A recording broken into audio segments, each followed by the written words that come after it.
She says, I've now realized my folly. I've offended my husband and I want forgiveness. The man put me under a spell. We hear from her and her confession later. Also, as the country continues to battle the deadly coronavirus pandemic, the Ghana Medical Association says patients mistaken to have died of COVID-19 due to delays in testing. You will have people who will come in, may have symptoms suspicious of COVID, but because people may not be adequately prepared, then the person may end up dying. In business, Ghana Chamber of Commerce and Industry conducts business impact assessment survey for post-COVID-19 support plan. We've got details in 15 minutes. And President Akufo-Addo says government is the hardest hit institution by the coronavirus pandemic. But these are not matters for me about complaints. They're just to state facts. Details of these and other stories here in the package. Thank you for joining us this morning.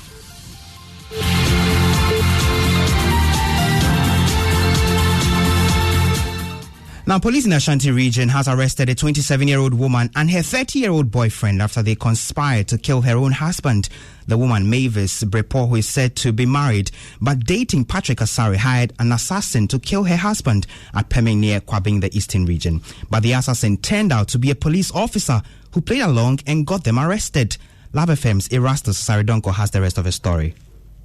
Police say Mavis has been married for 13 years and has 3 children with her husband, 52-year-old Joseph Gato. She has been secretly dating Patrick, alias Coach. Police say Mavis and Patrick hatched a plan to kill her husband to enable them continue their relationship without any hitches. Their search for an assassin landed them in the hands of Menchia Police Divisional Commander ACP Kwekubwa, who had them arrested. Somebody who wanted a killer to kill someone in a certain village called Paming was given a contact number to call. He either couldn't get the number right or didn't write it down well. So when he made the first call, it hit the phone of the division commander you are talking with. It hit your phone? Absolutely. I passed it on to my crime officer and undercover investigators. We were to do this job for him on Saturday, the 2nd. So when he came to Kumasi, we arrested him. A sober-looking Mavis told Love News she believes her secret lover had cast a spell on her.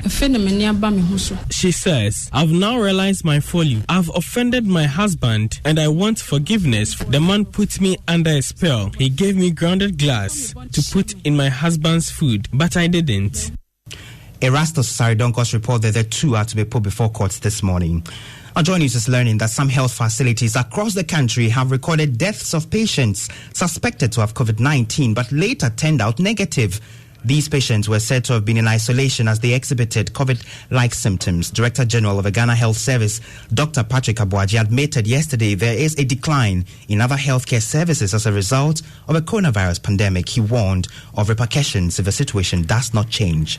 We have had immunization services coverage coming down. We've had growth promotion of children coming down, coverage coming down. Antenatal and outpatient attendances are declining. If this goes on, it will have consequential effects on the health outcomes in the end. Measures have been put in place that allows us to be able to provide services for you in safety, safeguarding you. So we're encouraging all to make access care so that we do not have another challenge on our hands because of reduced access to care. What it means is that people who are sick may not be seeking care, and that is not what we want.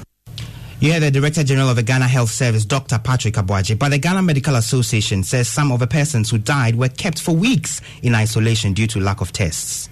You will have people who will come in, may have symptoms suspicious of COVID.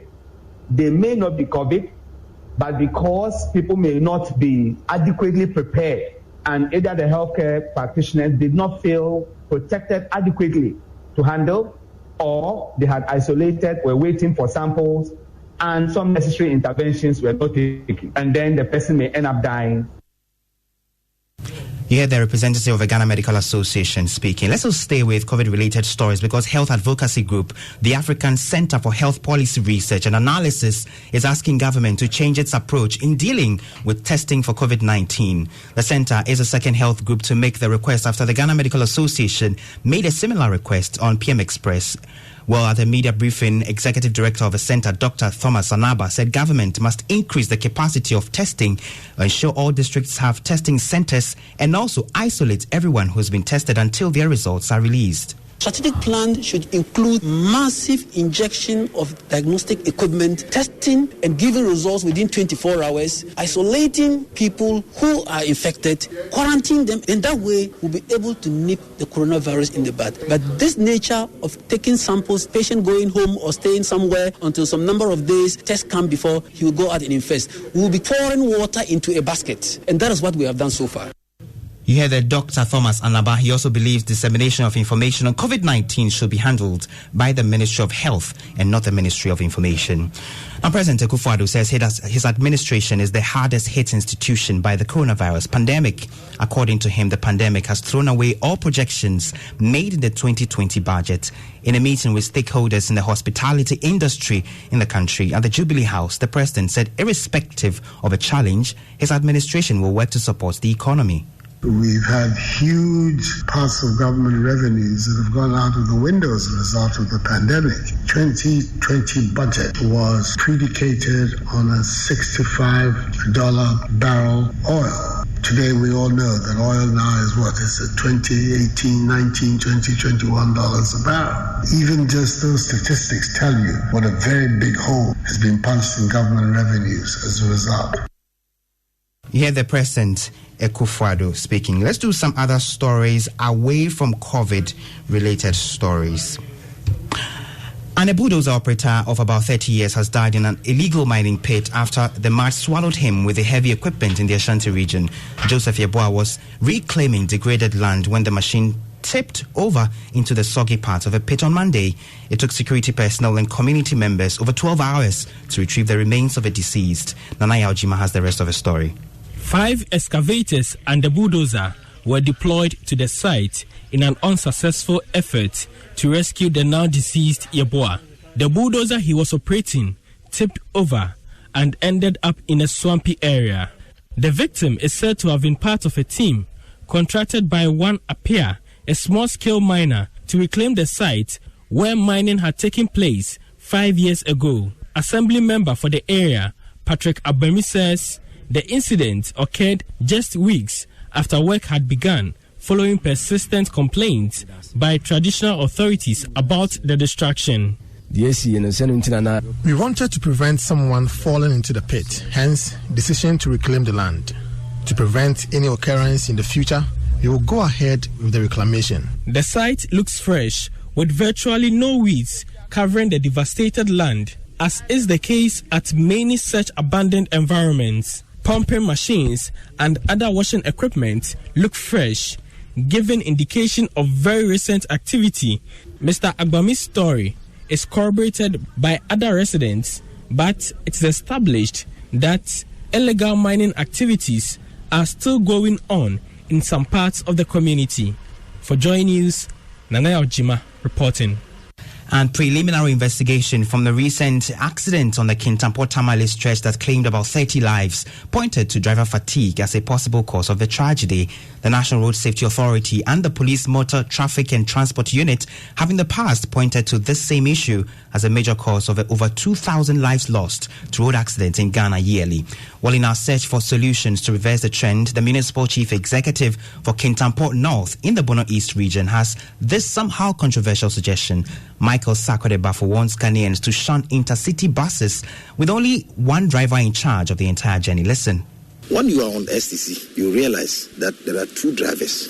One will move from Accra to Lendador. You hear openly that the person who drove from Accra to Lendador is complaining. Then the other man also comes. So I will appeal to the other transport unions to also look at this. STC, we hardly hear of accidents here and there. So if we should also adopt it, I'm sure it will help us. Two drivers, especially when the journey is long. You heard the Municipal Chief Executive for Kintampo North, Michael Sakode-Bafo. That's it for the package this morning. But our top story, 27-year-old married woman and her 30-year-old boyfriend arrested after they conspired to kill her own husband. The two are expected to be put before court later this morning. Just before I go, a few tips to beat driver fatigue. Get a good night's sleep before heading off on a long trip. Do not travel for more than 8 hours a day and take regular breaks at least every 2 hours. Power naps in between drives have proven to be lifesavers. Have a great day today. Arrive alive. Charlie, check this. You don't feel out. engine, music to my ears. I tell you. But you check your engine oil. I always they tell you I check. I've told you I only use Total Quartz